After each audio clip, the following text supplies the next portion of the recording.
Hello नमस्कार आदाब सलाम सत श्री अकाल गेम शो का सिकाई क्यों हाल है के नाची यहाँ सब कैसन वानी हाउ आर यू कैसे हैं आप लोग केमो नाचो मनक्कम खम्मागणियो गुम गेम दी अच्छन दे की खबर नमस्तो भ्यंग राधे राधे राम राम देवी और सज्जनों।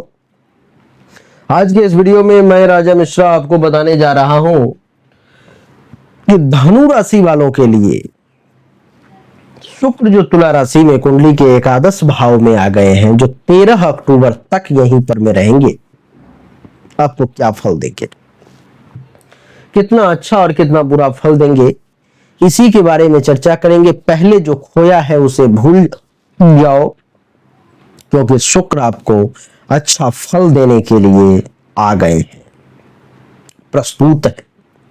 देवी और सज्जनों, 13 अक्टूबर तक शुक्र के एकादश भाव में बैठने के कारण भोग विलास का आपको अच्छा खासा अवसर प्राप्त होगा। इस समय में एक से एक मौके मिलेंगे, एक से एक समारोह में जाने का अवसर मिलेगा 13 अक्टूबर तक, और आपको खूब सुख के साधनों को भोगने का अवसर जो है सो प्राप्त होगा। इतना ही नहीं, कुंडली के एकादश भाव में शुक्र के बैठने के कारण इस समय में आपको वाहन का सुख भी प्राप्त होगा। यानी कि कोई गाड़ी लेने की इच्छा थी, नहीं ले पा रहे थे, इस समय में संभव है कि आप ले सकते हो। किसी गाड़ी पर चढ़ने का शौक था, नहीं चढ़ पाए थे, इस समय में संभव है कि आप उस गाड़ी को चलाने का अपना शौक पूरा कर लो।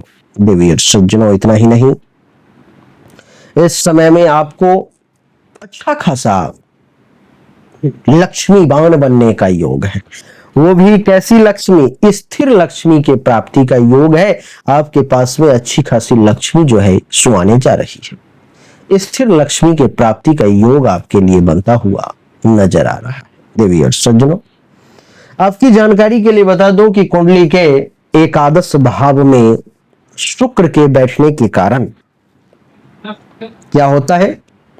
शुक्र के बैठने के कारण ये आपको लोकप्रिय बनाने का प्रयास करेंगे। यानी कि आपके पास में ज्यादा से ज्यादा जो है लोग आए, ज्यादा से ज्यादा लोग आपको पसंद करें।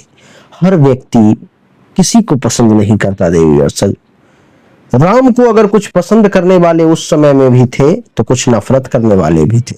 आज के समय में भी जब राम के गए हुए यहाँ से 5,000, 10,000, 20,000 साल हो गए, फिर भी जो है आज भी कुछ लोग राम को पसंद करने वाले हैं तो कुछ लोग राम को ना पसंद करने वाले।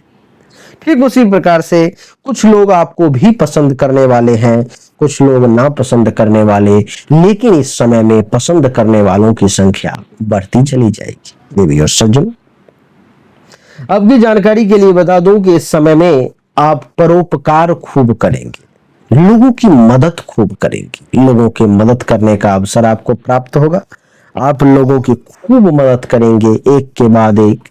आपका नाम उन परोपकारी लोगों में आने लगेगा जिसे लोग सम्मान से लेते हैं।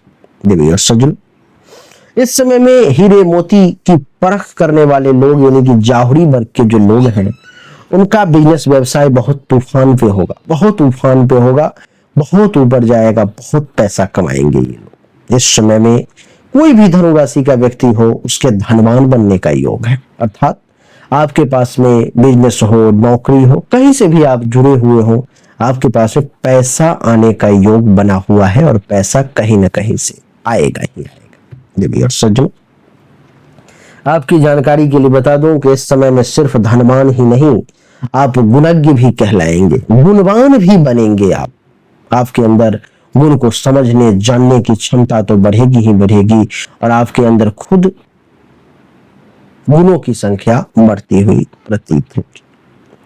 काम और वासना की पूर्ति के भी योग हैं आपके लिए। आपको काम और वासना की पूर्ति होगी, भोग विलास करने का अवसर मिलेगा, और संतान के सुख प्राप्ति का भी अच्छा खासा योग जो है सो आपके लिए मैं देख पा रहा हूं।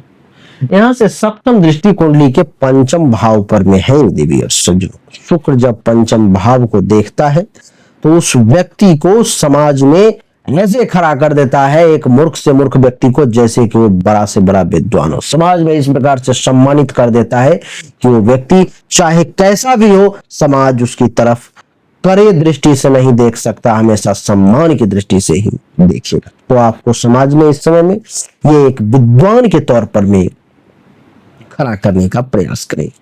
धन की प्राप्ति तो होगी ही, और इस समय में कन्या संतान अगर आपके पास में है, पुत्र संतान आपके पास में है, यानी कि पुत्र पुत्री के दोनों के सुख प्राप्ति का योग जो है सो आपके लिए बनता हुआ मैं देख रहा हूं। देवी और सज्जनों, कुंडली के पंचम भाव पर में दृष्टि है। आप सब जानते हो कि पांचवा भाव आपके चाहने वाले लोगों के संख्या का भी होता है, कि आपको कितने लोग चाहते हैं और आप कितने लोगों को चाहते हो। तो इस समय में आपके चाहने वाले लोगों की संख्या भी बढ़ती हुई जो है जो मैं अनुभव कर रहा हूं, उन लोगों की संख्या भी इस समय में जो है सो देवी और सज्जनों निश्चित तौर पर में बढ़ेगी, ये मेरा वादा है।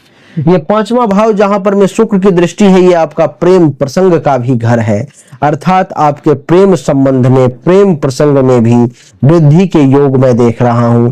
आपका प्रेम जीवन भी जो है सो अच्छा चलता हुआ प्रतीत जो है सो हो रहा है मुझे, अर्थात इस समय में आपके प्रेम संबंध, लव अफेयर जो है सो अच्छे चलेंगे निश्चित तौर पर।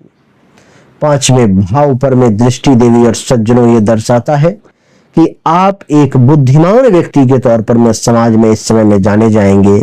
बड़े से बड़े समस्या को बहुत आसानी से हल करने वाले व्यक्ति के तौर पर में जाने जाएंगे। एकादश भाव में बैठा हुआ है ये शुक्र, ये दर्शा रहा है कि इस समय में आपको धन लाभ का योग बन रहा है, और साथ ही साथ आपके रुतबा, आपके प्रताप में भी वृद्धि के योग है। इस समय में सभी कार्यों में बहुत आसानी से आपको सफलता मिलने का योग, जिस काम को भी करेंगे धनु राशि वाले, शुक्र आपको सफलता प्रदान करेगा। उत्तम भोजन की प्राप्ति का योग भी आपके लिए बनता हुआ नजर आ रहा है। इस समय में स्त्री से संबंधित सुख के प्राप्ति का भी योग है, और आपको स्त्रियों से सुखद वार्तालाप का अनुभव भी होता हुआ नजर आ रहा है। दोस्तों से भी सहयोग मिलता हुआ नजर आ रहा है आपको। मित्र से, मित्र वर्ग के लोगों से भी आपको फायदा और सहयोग प्राप्ति होगा। देवी और सज्जनों, आप धनु राशि के हैं अथवा धनु लग्न के, कोई फर्क नहीं पड़ता। अगर आपके जीवन में सुख नहीं है तो आप ये मान लो कि आप इस धरती पर में केवल टाइम पास कर रहे हो, सुख का भोग नहीं कर पा रहे। इस समय में आपको चाहिए कि एक रत्न है जिसका नाम है, ये रत्न है सुनैला। सुनैला को आप धारण करने का प्रयास करें देवी और सज्जनों। इसके धारण करने से आपके जीवन की ज्यादातर दुख, बाधाएं, परेशानी, धन दौलत की समस्या, प्रेम प्रसंग की समस्या, जीवन साथी के साथ टेंशन तनाव की समस्या, चाहे विवाह होने में समस्या, सब समस्या को वो दूर करेगा। अब देखें कि ये मात्र 5,000 रुपए का ये रत्न है, ये इसका नाम सुनैला है, और इसको आप धारण करोगे। इसको मैं जो आपको दूंगा तांत्रिक वैदिक प्रक्रिया से सिद्धि करके इसको दूंगा आपको, इसके शक्ति को 100 गुना जागृत करके दूंगा, जिसको धारण करने से अंगूठी बना करके दूंगा, जिसको धारण करने से आपके जीवन की ज्यादातर परेशानियां समाप्त हो जाएंगी और आपका ग्रह बली हो जाएगा। वैसे अच्छा ये हो कि आप अपनी जन्म कुंडली और हस्तरेखा की जांच करवा करके रत्न धारण करें, ताकि जीवन में और भी समस्याओं का पता लग जाए, और किस रत्न को धारण करना सबसे ज्यादा जरूरी है आपके लिए, वो आप धारण करें। उम्मीद करता हूं कि ये छोटा सा वीडियो आपको अच्छा लगा होगा, पसंद आया होगा। अगर आप मुझसे जानकारी लेना चाहते हो तो सामने दिए गए व्हाट्सएप नंबर पे आप मैसेज करके जानकारी प्राप्त कर सकते हो। अच्छा लगा तो वीडियो को लाइक करें, शेयर करें, चैनल को सब्सक्राइब करके इसके बेल आइकन के बटन को दबाएं। एक बार फिर से आप सभी का बहुत बहुत धन्यवाद। Thank you so much. जय हिंद, वंदे मातरम, बोलिए राधे राधे, राम राम।